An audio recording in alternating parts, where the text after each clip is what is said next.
ساعات بتكون عطشان، تفتح التلاجة تلاقي بقى مياه غازية، تحطها على بقك تشربها لحد الآخر ولسه عطشان. أوقات تلاقي عصير، تشرب العصير كله ولسه عطشان. أوقات ثانية واحدة بس عشان أنا بحب الحاجات دي. عطشت صح؟ عطشت. ما هو مستحيل تشوف حد بيشرب مية قدامك وانت مش عطشان. يعني في واحد ورا الكاميرا دلوقتي عم خلاص كله عطش. فالسؤال، هل انت لما يبقى ناقصك حنان بتقول انا عطشان حنان؟ طب لما انت يبقى ناقصك مية هيبقى عندك حاجة اسمها عطش عاطفي؟ موضوع النهاردة موضوع حلو وموضوع مهم ومش كتير اتكلموا عنه، بس المية تقريبا داخلة في كل أسئلة الدايت. لو حطيت مية على العسل هخس ولا لأ؟ الفرق بين المية المعدنية والمية اللي مش معدنية؟ هي المية بالكرفس بتعمل إيه؟ هو لو شربت مية تأثر على بشرتي؟ في أسئلة كتير قوي النهاردة هنجاوب عليها في حلقة شيقة. مش عارف يعني شيقة دي، بس أنا النهاردة معايا دكتور عامل قلق على السوشيال ميديا، أسئلته وإجاباته ترند على طول. دكتور إسلام وهبة عامل قلق ومدغدغ الدنيا على السوشيال ميديا. عايزك تفك بقى معايا بقى. النهارده الناس جايه تسمع حاجات كتير قوي بتسأل نفسها فيها ومش عارفه اجابتها، او بتسمع هبد كتير قوي موجود على السوشيال ميديا. سؤال رقم 1، الناس بتعطش بجد ولا ده احساس نتيجه ان انت جعان، نتيجه ان انت شفت واحد ان هو عطشان؟ وفي ناس مش بتعطش اصلا، يعني انا واحد من الناس من كتر الشغل بنسى اشرب ميه. فايه تفسير الموضوع ده؟ هو خلينا الأول نتكلم على حاجتين، في عطش حقيقي وعطش عاطفي. حلو. عطشان بقى حنان، عطشان اهتمام، ده حقيقي فعلا. تمام. بس خلينا نقول ان العطش الحقيقي الأول هو ان انا هشرب المية عشان عطشت. ماشي. تمام. ولا لو شربت المية عشان عطشت فانا وصلت ل 2% جفاف، فدي مشكلة كبيرة جدا. يعني انا بشرب ميه ووصل لجفاف؟ لو شربت لما اعطش ده اكبر شيء. كلت لما جوعت. سبت نفسي لما الوزن بقى كتير فبدات اتحرك. اللايف ستايل مهم، فانا ما اسيبش الشيء يزيد عندي وارجع اقول هبدا منين. فلازم ابدا من الاول. يعني انت شربت الميه دلوقتي واللي وراك حاسس ان هو عطشان، صح؟ فهو اصلا عطشان بس هو مش واخد باله. الشغل، اليوم، التصوير، القط، الكذا، كل ده عمل له مشاكل كتير جدا. فالفسيولوجي الاول طبيا هو الجسم بيقوم بالدور ده بان هو بيتابع الاملاح بتاعه الجسم. كل ما الاملاح تزيد يديك احساس بان انت عطشان. صح. يشوف الضغط بتاع الدم، كل ما يقل يديك نفس الاحساس. تمام. هو بقى عمال يقول لك وانت مكبر. بتصور عندك كذا عندك كذا عندك كذا، وبعدين تفتكر في نهايه اليوم ان انت ما شربتش. عندك صداع، عندك ارهاق، صح، عندك حاجات كتير، توتر. كل ده بتروح تشرب قهوه. ايوه صح. هتجيب بيبسي عشان خاطر زي ما عملت في التلاجة. هتعمل حاجات كتير جدا وهتفضل عندك نفس المشكله. الحل انك تشرب ميه. بس في ناس مش بتشرب ميه الا لما تحس ان هي عايز تشرب ميه نتيجه ان هي بتنسى. عشان كده فعلا دكاتره الدايت بيقولوا انت لازم تشرب من 3 ل 4 لتر في اليوم وتخلي الميه معاك عشان هي توهمك على طول ان لا اشرب لا اشرب. لدرجه ان في ناس بتجيب كده زي مج كبير كده، مش فاكر اسمه ستانلي ولا مش عارف اسمه ايه، بيبقى مليان ميه كتير قوي وهم قاعدين بيشربوا فيه. الناس دي عظيمه لان هي الوحيده اللي فاهمه جسمها. تمام. انا طول ما انا رياضي ومحافظ على جسمي فانا فاهم جسمي. طول ما انا الميه في ايديا انا فاهم جسمي. طول ما انا باكل هيلثي انا فاهم جسمي. فهو طول كل ما حد يخش العياده اول كلمه بنقولها له اشرب ميه اشرب ميه. الحماس بيبقى حلو، يجي اول اسبوع خايس كتير، تمام شربت ميه بعد اديله مثلا متابعتين 3 بدا الحرق يقل. تشربي ميه؟ لا والله انا بدات انسى. طب احنا في الصيف اصل مش فاضي. يعني الميه بتخسس لا الاثنين. ازاي؟ تمام. يعني عشان بس نبقى متفقين. بتخسس لان هي الميه بتديك دايما احساس بالامتلاء. تخلي الحركه بتاعه الهضم احسن. هتنزلك ميه الزايده اللي فيها سموم كل ما تشرب كويس، فكده هنمشي في الويده انها بتخسس. لكن مفيش دراسات بكده، لكن انا اندايركت هوصل لكده. طب مش بتخسس، انا بشربش ميه، فانا مدي مساحه للمعده انها فاضيه اصلا. مفيش الاشارات اللي راحه للمخ ان هي في الامتلاء او الكلام ده. الهضم هيبقى اصعب. المعده الحركه بتاعتها ابطا. هي اصلا تعريف الهضم ايه بقى؟ دي كده اخدناها في علوم تقريبا في اول سنين لينا. بيقول لك هو تحويل الجزيئات الكبيره لجزيئات صغيره عن طريق التحلل المائي. ويصل امتصاصها. فهو اول شيء في الهضم هي الميه. صح. فهي بتعمل الاثنين، بس اللي يعرف يستغلها صح. طب انا عايز اسال سؤال عشان ماما هي بتتفرج على الحلقه دي وانا عايز اشوف هل كلام ماما صح ولا كلام ماما غلط. كلام ماما صح. من قبل ما نقول كلام ماما صح. الميه على العسل على الريق. جميله. بيقول لك بتخسس. جميله. لا قول لماما، قول لماما بس. هي جميله. ماما بتخسس ولا لا؟ جميل. بس انا ممكن يعني برضو نفس الاثنين لا. حضرتك ممكن تستخدميها جميله. هناخد العسل مصدر للطاقه، ماشي. الميه على الريق هتظبط لي الهضم. حلو، ده جميل. الميه ما فيهاش سعرات، ماشي، لحد كده احنا زي الفل. المشكله فين بقى؟ اصل انا العسل بيدي طاقه وما في قلبه فركتوز وجلوكوز. فانا خدت معلقه وبعد شويه خدت التانية، بعد شويه خدت التالتة، كده يا ماما بقت مشكله، لان دي فيها سعرات حراريه بقت عاليه جدا. تمام. فهي طبيا او الابحاث مفيش بحث بيقول ان العسل بيعمل كده مع الميه، ولكن كلها بتقوي المناعه، فهي كويسه لازم اخدها، ما ينفعش ابطلها، بس ابقى حاسبها في السعرات بتاعتي. يعني ماما بطلي هبد، ماما بطلي هبد، الميه بالعسل على الريق ما بتخسس، تديكي طاقه تخسس لا. هي مش ماما بس، انا متاكد ان هم الامهات كلها. عندي سؤال والله معلش اعذر جهلي في هذه النقطه، بس انا مش خبير ميه.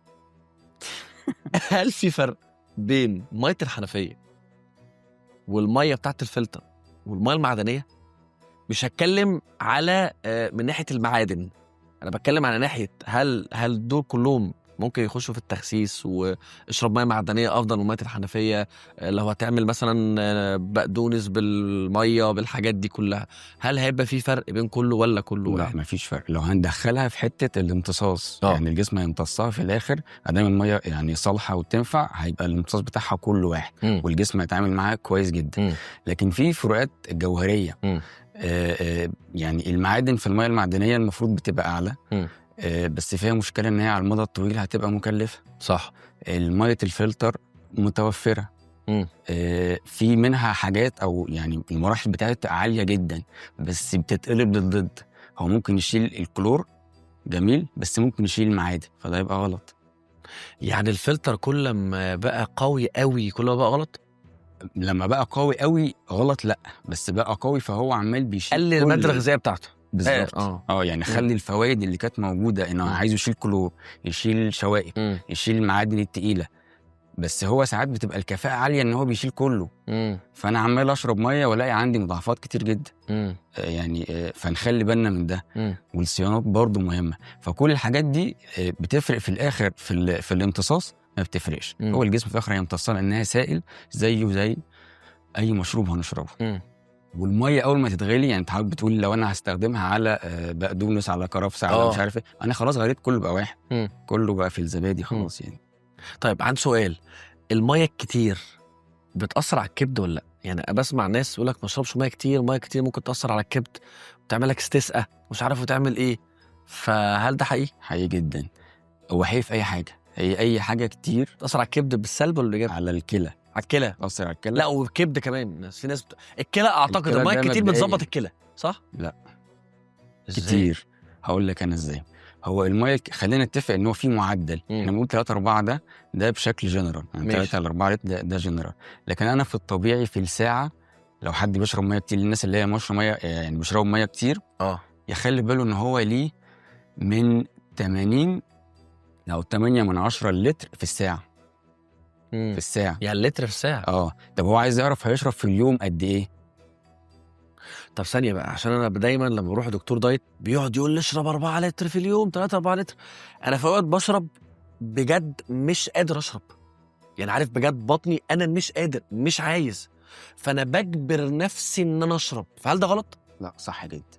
يعني انا اجبر نفسي ان انا اشرب ده صح؟ طب انا كده ممكن اكون عديت الجرعه اللي انا بتكلم فيها دي. انت لسه بتقول انا طول اليوم بشرب ميه، حاجه بسيطه جدا ما بتفتكرهاش. هي دي المشكله.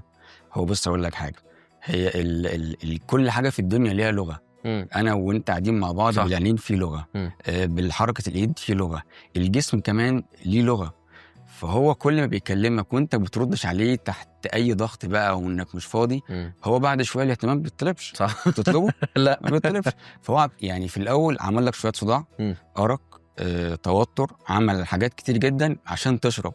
انت ما شربتش، هو مش هيطلب منك ميه. وده اللي بيساعد الناس ان هي ما تشربش.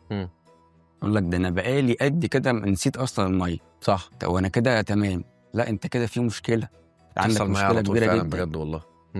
يعني استفدت. بس انا عايز اقول لك حاجه برضو. انت نبهتني لحاجه ما كنتش اتخيلها، اللي هي انا في اوقات ببقى مصدع. لا ببقى مصدع او حاسس ان انا متوتر بشرب قهوه، بشرب نسكافيه. فانا لو مصدع اشرب ميه.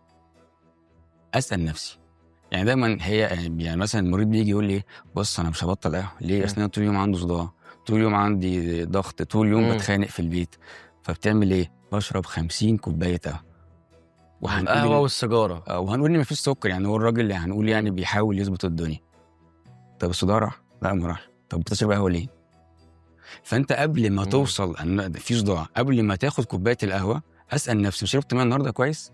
صح. لا، اشرب ميه وبعدها احكم. لان دي مشكله، هو طالب مني ميه وانا بترجمها حاجه تانية. فايه اللي بيحصل بقى لما يعمل كده؟ انا زودت المشكله لان اديت كافيين اكتر، وممكن في ناس بتروح للجوع العاطفي بياكل اكتر، بياخد سكر اكتر عشان يحل المشكله بس ما بيعرفش. فدي مشكله كبيره جدا، ما تعملهاش بقى. حاضر. طب عايز اسال سؤال، انا جسمي بايظ يعني ايه؟ لا عيب عليك، ده لابس واسع، ده اوفر سايز. ده فينا جنين في الصور التاني، ما تخافش، بص بيلعب اهو، بص. ايوه لا اقصد يعني جسم بايظ اللي هو خلاص ما عادش متأقلم على وجود الميه عنده باستمرار. يعني انا متعود مثلا بشرب في اليوم نص كوبايه ميه مثلا، فمش عارف. فهل في طريقه او ادويه او حاجه تعمل لي بالعربي كده ريست، اعاده ضبط المصنع، ابدا اظبط جسمي من اول وجديد، عكس ان انا اجبر جسمي؟ يعني مثلا في ناس عايزه تاكل ومكتئبه ومش قادره مثلا، فبيدوها فاتح شهيه. هل في حاجات فاتح شهيه للميه؟ ان انا اسمع جسمي. اقول لك حاجه، صوتي واطي. صوته واطي؟ لا انت اللي كتمته، ان الاهتمام ما بيطلبش. تمام. فهو مش صوته واطي، هو جاب لك كل الحاجات اللي في الدنيا عشان يشجعك تعمل كده، وانت اللي مصمم هيسيبك ويمشي. صح. مش هيقعد جنبك. فبالتالي هتلاقي المشكله بتزيد. طب انا بعمل ايه مع الحالات، او عندي انا في العياده بين الحالات بننزل طول اليوم نشتغل. فانا حاطط الميه تحت المكتب زي صغيره، ودايما الحاله وهي خارجه والحاله التانيه داخله باخد لي بق اقل من بق. ايه المشكله؟ انا بكتشف بعد ساعه من الشغل ان انا خلصت قدر. انا اقول لها انت بتخانقي كام مره في اليوم؟ 50 مره. كل خناقه اخد بق. طب اسالك سؤال، يعني ما تفهمنيش غلط. مش هحاول والنبي ما تفهمنيش غلط. ماشي بس طب ما شاء الله، انت كده بتشرب ميه في اليوم كتير قوي. الحمد لله. طب ما شاء الله، الله اكبر. انت اول ما جيت انا كنت فاكرك عامل سكين كير، وشك كده محمر والدنيا جميله. ميه. ايوه ده السؤال. هل فعلا الميه بتحافظ على نضاره البشره والدنيا جميله؟ يعني انا بص تحت عيني اسود اهو، وشي تحس فيه حفر. هتشرب ميه؟ هشرب ميه هبقى زيك؟ اشرب ميه هتبقى احسن مني بجد والله. ناعمه وطريه وكلها حنيه. هي بتظبط انا عايز اقول لك انها بتخلي لون الجلد كمان واحد. ايوه، لانها بتحسن الدوره الدمويه. ده لون جلد النسكافيه. ده لون جلد القهوه مانو. ايوه، هي دي المشكله. فهي بتظبط، بتخلي الجسم رطب، بتخلي اللون واحد. يعني ليها فوائد كتير جدا في البشره النضاره واللي بنتكلم فيه ده كله ميه. يعني هساعد على النضاره، هتفرق معاك كتير. طبعا. هسال سؤال بقى. السؤال ده انا متاكد ان كل الناس اللي قاعده ورا الكاميرا هيختلفوا في الاجابه عليه.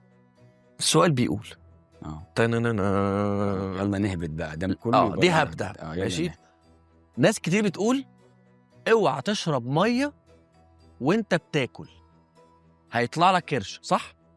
وفي ناس بتقول اشرب ميه وانت بتاكل عشان هتهضم. انهي الصح؟ اشرب ميه وانا باكل ولا بشربش ميه خالص؟ ما اشربش ميه خالص، لا لا يعني ما اشربش ميه ساعه الاكل، يقول لك اشرب بعد الاكل او قبل الاكل. هم اشربوا ميه في اي وقت، قبل اكل، بعد اكل، في نص الاكل، في وسط اكل، الصبح، بالليل. دي اكبر هبده انا بسمعها من 2010 من ساعه ما بدات. هبده يعني ما فيش زيها. اصل انا مش هعرف، اصل انا باكل يا ستي ما تشربي انت بس لا مش هقطع هيطلع لي كرش. طب هي الميه اصلا مالهاش سعرات، هتطلع كرش ازاي؟ بتعمل ووتر ريتنشن مثلا، الحاجات ما بتعملش، هي ميه، بتكلم على ميه، ما بتعملش الكلام ده. الدهون اللي في البطن هي مش عايزه تصدق ان هي دهون. دهون جايه عن نتيجه زياده سعرات حراريه، كلت كتير، مالهاش حاجه بالميه. طب هي الميه هتعمل لها ايه بقى؟ ده كده الهبد. طب الميه هتفيدها بايه بقى عشان تتشجع انها تشرب؟ رقم 1 هتحسن الهضم، رقم 2 هتخلي المعده الحركه بتاعتها تبقى احسن. الاهم من ده كله انها تخلي الشكل بتاعها الطف. ازاي الطف؟ انا كل ما الجلد كان رطب هيخلي العضلات بتاعتي تبقى باينه وظاهره. فالميه مهمه جدا في كل الاحوال، ما نبطلش ميه في اي وقت، الصبح، بالليل، قبل، بعد. اشرب ميه، جسمك هينبسط. اكتر واحد هيبقى مستفيد هو جسمك. طيب دايما بيقولوا الشيء لو زاد عن حده بتقلب ضده. لو شربت ميه كتير اوفر عن الطبيعي، هل ممكن يجيلي تسمم مائي؟ دي هبده اللي انا قلتها، يعني اسمها التسمم الغذائي. تسمم مائي دي جديده، اسمها ووتر توكسيكيشن. يعني ده حقيقي؟ طبعا والله يا جماعه كوكب الهبد، كوكب الهبد. فهل ده ممكن يحصل بجد؟ ممكن يحصل. احنا المفروض يبقى هو عارف انا عايز اعرف هشرب ميه قد ايه، فهو 0.03 اضربها في الوزن بتاعي هيديني المفروض اشربه في اليوم. ده كده يعني مش 3-4 صافي، يعني في حسبه. في حسبه. يعني انا دلوقتي انا وزني بالظبط دلوقتي 89. حلو ده. انا كده المفروض اشرب كام في اليوم؟ والنبي قول لي لتر. طب معاك آلة حاسبه؟ معايا آلة حاسبه. جايز انت على طول. انا بص يا باشا، اي حاجه تخسسني اخس. حلو، قول لي. 0.03 اضربها في 89. في 89 طلع كام؟ 2.6. 2 لتر بس تشربه. 2.5. امال 4 لتر في اليوم وبتاع. ما ده الهبد. طب دي حاجه حلوه بجد والله العظيم، اتعلمتها منك. يعني يا جماعه ليها حسبه. يعني اللي يقول لك من 3-4 لتر في اليوم ممكن يكون لان اغلب اللي جايين عايزين يخسوا فوق ال 100 وزن. ممكن اغلب اللي بيخسوا، انما انا وزني كويس، بس انا عندي كروش صغير حماده ده بس عايز ينزل شويه. فحلوه 2.5 دي، والله انا مبسوط. هو انت لو كل احنا نبقى قد ايه دلوقتي؟ نص ساعه. احنا الاثنين اخرنا شرب الميه. طيب عاملين فقره بقى اسمها خدعوك فقالوا. يلا بينا. اسالك 4 اسئله هترد عليا في كلمه ولا كلمتين. يلا. من الاخر، شرب الميه كتير بيبوظ الكبد، حقيقه ولا هبده؟ الاثنين. الاثنين يعني كل شيء مظبوط حلو. بس الكتير غلط. الكتير غلط والقليل غلط. الميه بتسبب احتباس سوائل. لا. لو مش عطشان مفيش داعي تشرب ميه. لا. عطشان مش عطشان اشرب ميه هتنبسط. لو عطشان اشرب عصير، هو كده كده في ميه بس في سكر. يعني حتى لو طبيعي في سكر فيبقى عطشان. هي الميه مفيش، يعني هو 80% من جسمنا ميه. فنصيحه كل الناس في كل الاحوال تشرب ميه، ملهاش بديل. الميه بس احلى حاجه للدايت، هعتمدها. وما ينفعش دايت من غير ميه. الميه تساعدك ان الحرق بتاعك يبقى كويس. حقيقي. الميه حطها في اي حاجه بتعملها في يومك. حقيقي جدا. صح جدا. نصايح دكتور اسلام. انا كنت مبسوط قوي قوي قوي قوي قوي قوي قوي قوي قوي قوي قوي قوي ان معاك النهارده. عشان انت اللي معايا، عشان انا معاك، عشان قلت لك حوار ان انا اشرب 2.5 ميه في اليوم. بس نشرب اهم حاجه بقى. لا والله العظيم هشرب كتير، والله انا بعد الحلقه والله العظيم هشرب، وفي الحلقه اللي جايه هشرب، واللي بعدها هشرب، وبعدها هشرب. بس حبيبي تسلم وشكرا انك لبيت دعوتي فوق راسي. وباذن الله هنعمل حاجات جامده، والحلقه لما تنزل هتقلب الدنيا ان شاء الله. واستنونا في حلقه جديده من برنامج اسمه ايه؟ كوكب الهبد. ايوه كوكب الهبد.